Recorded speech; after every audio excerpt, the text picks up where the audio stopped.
YouTube. We're in the cab of my 1995 with the 12 valve Cummins. This video is going to be focusing on the transmission resistor modification you can perform on these 47RH transmissions. They put these transmissions in 1994 and 1995 Rams. I did this modification many years, many miles ago. Absolutely no electrical hiccups, gremlins, no issues whatsoever. It's actually quite the improvement over the stock form. And these sensors tend to go bad. When they go bad, you lose overdrive, and it's not fun, especially if you have a long haul on the highway, which what happened to me. I had about a 4-hour drive at night, so there's no auto parts stores open, and I don't carry around extra transmission temperature sensors in the glove box. And lo and behold, the transmission lost overdrive, and long story short, many RPMs later, it was the sensor that went bad. So I was looking and researched any way I could possibly bypass the system, and this is exactly one way you can do it. I'd also like to point out that in the stock form, the 47RH does not allow fluid flow while it is in park. For those living in the colder climate, it's if you're looking to upgrade your transmission, look for a valve body that does allow fluid flow while it is in park. I ended up going with a Firepunk Diesel Comp 1 valve body, which ultimately does allow fluid flow in all gears, and it helps the transmission get up to temperature much faster. So in order to perform this modification, you're going to need a single 1000 ohm resistor. I have a bunch of them here. I ordered back in the day off of Radio Shack. They were very cheap. I think they were less than $0.25 a piece. Actually, they're way cheaper than that. I think they're close to 10 cents a piece. So I just bought a bunch of them, not knowing exactly how long the life longevity is of them, and I didn't want to be on the road and have one go out. So I keep them in the dash in the truck at all times, and honestly, I've never had to replace one. I still have the original one in from back many years ago that I replaced with the sensor that was already in there. You're gonna want to fold the wire ends of the resistor, something like this. You're gonna want this to fit nice and snug into the factory plug, which I'll show you here in a little.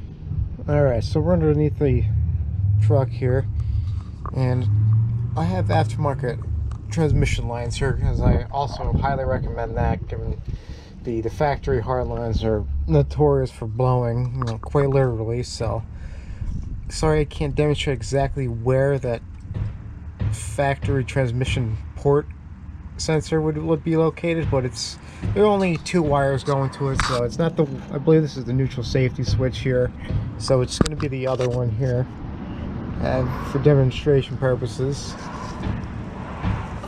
see how I have the resistor hooked in line. Sorry, I'm going to try to reposition this camera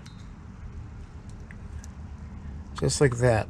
Clean it in there with some electrical cleaner, a little bit of dielectric grease. Then what I also like to do is put a plastic cover over it with a zip tie just to keep some moisture out, and in case it falls, it'll be that little self-made bag will hold it if you don't keep others in the cab with you. So that's something to look out for. And again, this is highly effective modification. It absolutely no issues for me for many years, many miles, and hopefully this finds you well. And that's how I like to have mine hooked up. Nice high and dry, and it's, again, the resistor mod for the 47RH transmission. I can only recommend this modification for those who have hooked up a transmission oil temperature gauge inside the cab like I do here. This is from Ispro. It has a factory match for the other gauges. The color at night is similar too. If I could demonstrate here, kind of light outside, but it's very close. I have it hooked up to the dimmer switch. The camera's going to have it flashing. I don't know why that does that. Regardless, you're going to need a transmission oil temperature gauge with this modification because it does override the factory's cold safety mod, which is, it doesn't allow your truck to lock up until it reaches a certain temperature.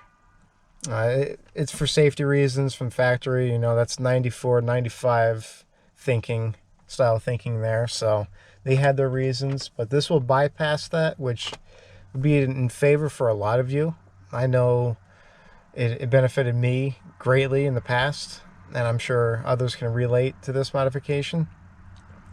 And given the fact that that sensor will not be hooked up, this warning light in the dash here under your HVAC control, the transmission temp to the right there, that's wired to that sensor. So if the sensor goes bad, that's going to light up, and it could also mean your transmission is overheating. So that's exactly why you will need a gauge like this in the cab, just in case something were to overheat and that sensor won't be hooked up, so this light won't be, you know, of use to you. So keep that in mind.